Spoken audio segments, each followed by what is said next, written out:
Topping today's news, the Foreign Affairs Minister refutes claims of lavish spending on luxury cars for the U.S. Embassy.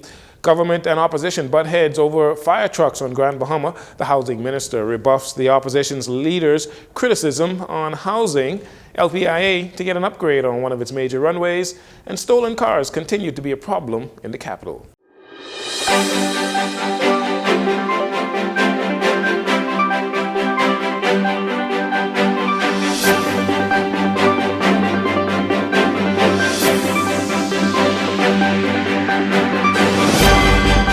This is your Jcn Evening News. I'm Jarino Saunders. Thank you so much for joining us.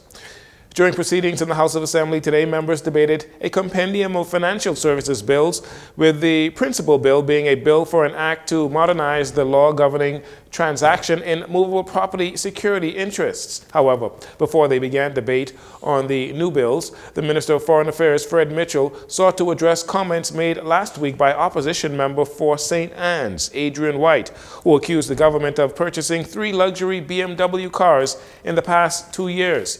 Mr. White charged that the government spent over $300,000 on these vehicles for the Bahamas Embassy in Washington, D.C. Mr. Mitchell says those claims are inaccurate. The embassy in Washington, D.C. has not purchased any BMW cars. The embassy is using the same leasing company and leasing arrangements that the F&M's ambassador Sidney Colley used when he was in D.C., and the terms of the use have not changed. So, to quote Michael Jackson to the strange Adrian White, you need to look in the mirror and change your ways. Mr. White suggested that it was irresponsible to spend that kind of money on cars when a fire truck was needed for Grand Bahama. Mr. White did not attend this morning's session of the House of Assembly as he is mourning the passing of his father. However, based on comments that he made last week about a lack of fire trucks on Grand Bahama, the Minister of Foreign Affairs refuted his claims and explained that officials on Grand Bahama informed the government that they have the capability to fight fires. F&M leader Michael Pintar disagreed with this information provided by Mr. Mitchell.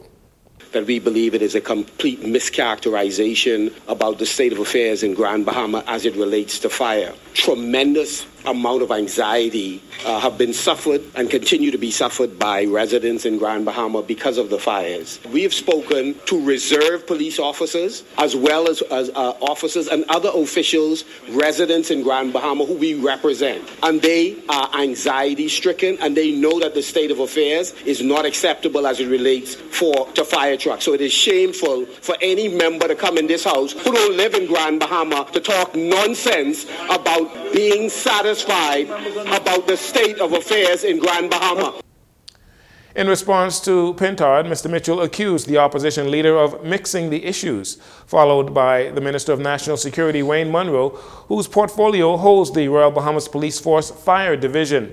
Mr. Munro said the F&M did nothing in relation to fire trucks for Grand Bahama after Hurricane Dorian, while the Davis administration is in the process of securing new fire trucks. First of all, Mr. Speaker, I said nothing about risk and I said nothing about anxiety. I didn't say any of those things. And what I said was that I spoke to the officials and at no time did they feel they did not have the capacity to deal with the fires. People's anxiety and risk, that's a different issue. You're always mixing apples and oranges. Mr. Deputy Speaker, we have this phenomena where when Marco City and the 4 other persons were in the chair for Grand Bahama, and after Dorian and all the engines were under salt water, they took no steps to order even one fire truck. And this administration, this administration is ordering 15. According to Munro, the government has received 3 of the 15 new fire trucks thus far, and because of supply chain issues, they are awaiting the other 12 fire trucks. Opposition member for East Grand Bahama, Kwesi Thompson, then accused the Davis administration of failing to maintain the present fleet of fire trucks on Grand Bahama. But, Mr. Deputy, we have to correct the record on this. The Progressive Liberal Party has been in power for 3 years. For 3 years, those officials from the Royal Bahamas Police Force Fire Branch have been asking, they have been writing, asking this government to repair those vehicles. And there are 5 vehicles there. 5. And they have allowed all of those vehicles to go unrepaired, except the responsibility for the 3 years that you were in office. And you did nothing. Again, the Minister of National Security stood to refute this claim by Mr. Thompson. Mr. Deputy Speaker, the member for East Grand Bahama, if he spoke to anyone in the fire branch, would know that we have been repairing these engines for 3 years straight. For 3 years straight. And while we were repairing them, we're taking steps to replace them, which should have been done in 2019 when they were all underwater. Minister of Housing Keith Bell said today outside the House of Assembly that the opposition has no moral right to speak on the housing issue in the Bahamas.